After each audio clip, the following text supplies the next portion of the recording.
heç bir yerdə eşitmədiyiniz xəbərləri çatdırıram sizə. İlham Əliyevin hakimiyyətdə qalmaq üçün istifadə edə biləcəyi bir çox vasitələr artıq tükənibdir. Həm beynəlxalq aləmdə, həm də daxili ictimaiyyətdə İlham Əliyevin mövqeləri dəhşətli dərəcədə zəifləyib desək yalan olar, sıfırın altına inib. Avropa ilə münasibətlər pisləşib, Rusiya ilə əlaqələr gərginləşib, İranla münasibətlər isə marazilkadadır, soyuqlaşıb.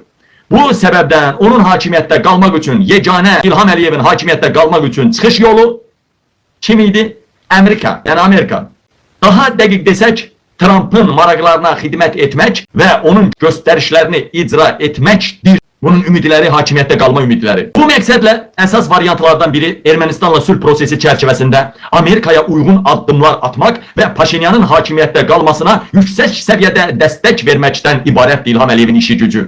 Məsələn, erməni hərbiçilərinin, o cümlədən Xocalı qatillərinin həbsdən azad edilərək Ermənistana təhvil verilməsi, Ermənistanda neft qaz Ermənistana çox ucuz qiymətə verilməsi, bunun nəticəsində Ermənistanda enerji qiymətlərinin və buna nəzərəndə ərzaq qiymətlərinin aşağı düşməsi Paşinyana açıq dəstəyin ifadəsidir və onun seçki qabağı kampanyasının gücləndirilməsidir.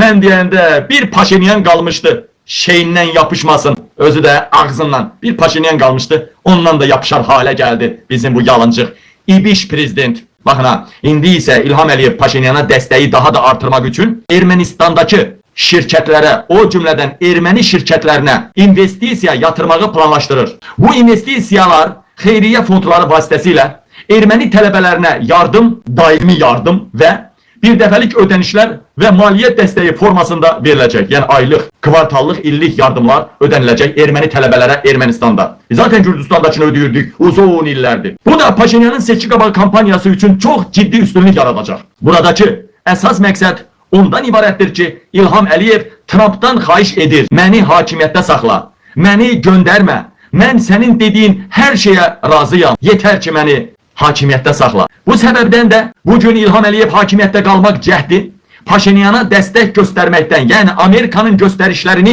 icra etməkdən keçir. Çünki artıq başqa xarici qüvvələr onun hakimiyyətdə qalmasını istəmir.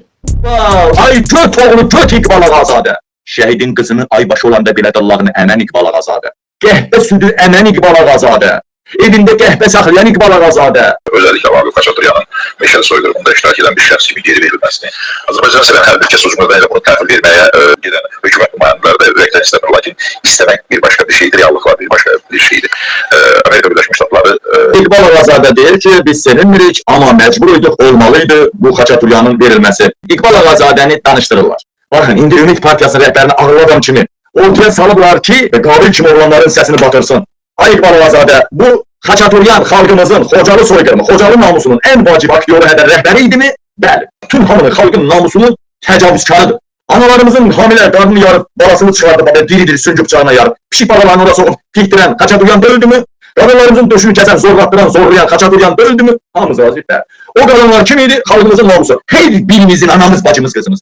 Yaxşı, buradan sadə bir sual verirəm. İqbal Ağazadə, mən qabil Türkoğlu olaraq şeyinin başına Fransız ki, bırğı qandon taxaraq, sən evdə olmayanda girdin evə. Arvadının şak məməsindən tutdum, şak məməsinin birini kəstim. Məməsi kəsiləndə o deşik olur yerə. O deşiyə bırğı qandonla yeritdim. Kızım, gəlinin də var orada, kızım gəlinin. Kızım gəlininə də dedim, sən hamilə gəlinin qarnını yarıb balalarını çıxartdım. Kulağından tutum ağzına verdim, gəlinin, kızının, arvadının. Ay İqbal Ağazadə, verdim də verdim arvadının kızının ağzına. Xaçaturyan Xocalılara nə ilənişdirsə, qabildir də, tüstüyə düşüb, narkotik çəkməsə, tüstüyə düşüb. Girdi sənin arvadının, qızının, gəlinin başına. Xaçaturyan nə eləmişsə onu elədi. O hində qabilin başı seksə qarşı, qurbaboy seksə, sən qapını açdın, silahlı girdin içəri. Arvadın orada döşüb elədi. Ananın dıllarına bocadı deyil, qayırmamışam, çəliyi soxmuşam. Gəlinin qarnını Xaçaturyan kimi yarıb pişik balalarını soxmuşam ora. Qızının da qana bilsən ağarmışam, bırlı qandonla, tüstüsünü qulaqlarından çıxartmışam. İndi sənə sual verirəm, sən də girdin silahlı içəri. Avtomatı dilədin başıma. Bu tərəfdən hansı qüvvə İlham Əliyevdir? Trump'ı. İqbal, eləmə. Qabil bizə lazımdır. Orada neft var Qabilin torpağında. Ay İqbal Ağazadə, sən Qabili verərdinmi, yoxsa da gülləliyərdinmi? Sənin bu danışığından belə çıxır ki, sən Qabili təhvil verərdin, sonra da başlayıb öz gəlinin yaralarını tikərdin, dallarını əmərdin. Sonra deyərdin, qızım, səni Qabil neynədi? O da bırlı qandonla belə elədi. İqbal Ağazadənin ta 11-ci ildən 13-cü ilə qədər 1-ci Qarabağ şəhidinin qızınla 27 saat seksini çəkirlər. Şəhidin qızının Hələ aybaşı olan vaxtı İqbal Ağazadə o şəhid qızının namusunu elə yalayırdı ki, heç İqbal Ağazadə balasının boynunu qucaqlayıb elə yalamayıb. O qız var İqbal Ağazadənin katibəsi. Onun ən əziz həyatda adamımla danışıram. Yandığından mənə nələr deyib nələr. Hamı bilir ki, İqbal Ağazadənin şəhid qızından serialları var. İndi bu ailəsinin ağzına ilk spermatozoidi olan İqbal Ağazadə İlhamın mövqeyindən, Xaçaturyanın mövqeyindən çıxış eləməsin. Bəs kimin mövqeyindən çıxış eləməlidir? Qabilin? Yoxsa Əli Kərimlinin? Yoxsa xalqın? Ha? İqbalın çörəyi xalqdan çıxır. Ala, İqbal Ağazadənin çörəyi İlhamdan çıxır.